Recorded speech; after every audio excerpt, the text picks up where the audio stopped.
அனைவருக்கும் இனிய காலை வணக்கம். இந்த சாட்ல இருக்க நபர் யாருன்னு யாருக்கா தெரியுமா?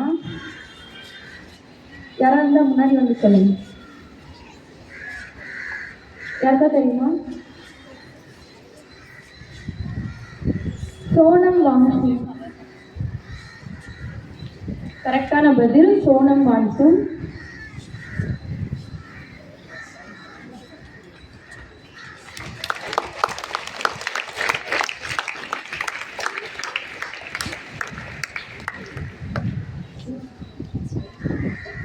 நண்பன் படம் எல்லாரும் பார்த்துருப்போம். அதில் பொசசிவ் பொசபுகன்ற கேரக்டர் எல்லாருக்கும் தெரியும்னு நினைக்கிறேன்.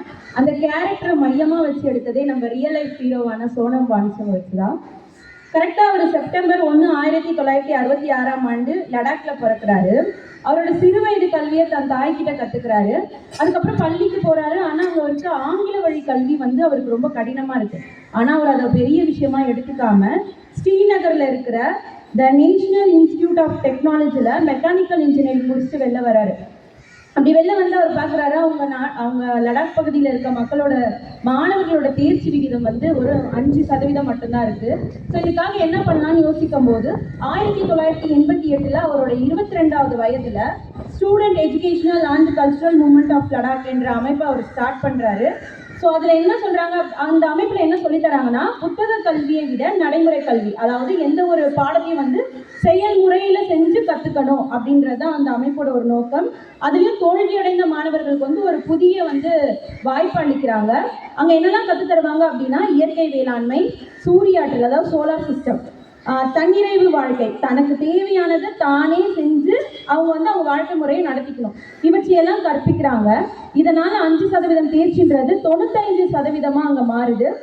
இது மட்டும் அவரோட கண்டுபிடிப்பா இல்லை, ஐஸ் துப்பா கண்டுபிடிப்பு. அதாவது லடாக் வந்து மலைப்பகுதின்றதுனால வறண்ட காலத்தில் வந்து அவங்களுக்கு தண்ணி அதிகமாக தேவைப்படும் வேளாண்மைக்காக. அதனால பனிக்காலத்திலையும் மழை காலத்திலையும் பெய்யக்கூடிய மழையையும் பனியையும் ஒரு பெரிய பனிப்பாறையை உருவாக்கி கோடை காலத்தில், அதாவது வசந்த காலத்தில் என்ன பண்ணுறாங்கன்னா அதை தண்ணியாக உருக்கி வந்து விவசாயத்துக்கு அவங்க குடிக்கிறதுக்கு எல்லாத்துக்கும் பயன்படுத்துகிறாங்க. மிலிட்ரி, அதாவது இராணுவ வீரர்களுக்காக லடாக் பகுதி எல்லையில் இருக்கிற இராணுவ வீரர்கள் குளிர்காலத்தில் கஷ்டப்படக்கூடாது அப்படின்னு சொல்லிட்டு சோலார் ஹீட்டர் டென்ட்டை வந்து உருவாக்குறாரு. அதாவது குளிர்காலத்தில் அவங்க வெளியவே இருக்க முடியாது, டென்ட்டுக்குள்ள வந்து கொஞ்சம் ஸ்டே பண்ணணும், அந்த ஹீட்டை வந்து அனுபவிக்கணும் அப்படின்றதுக்காக அந்த இதுவை அவர் உருவாக்குறாரு. இது போல பல அறிவியல் தொழில்நுட்பங்களை மாணவர்களுக்காகவும் விவசாயிகளுக்காகவும் இராணுவ வீரர்களுக்காகவும் கண்டுபிடித்தார்.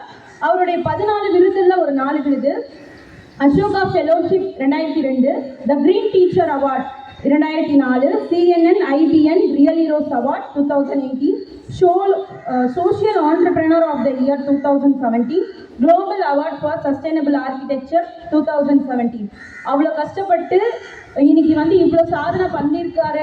அவராலே இவ்வளோ சாதனை பண்ண முடியுது அப்படின்னா நம்மளுக்கு இவ்வளோ facility, school, parents, teachers, HM இவ்வளோ ஃபெசிலிட்டி இருந்து நம்மளால ஏன் பண்ண முடியாது?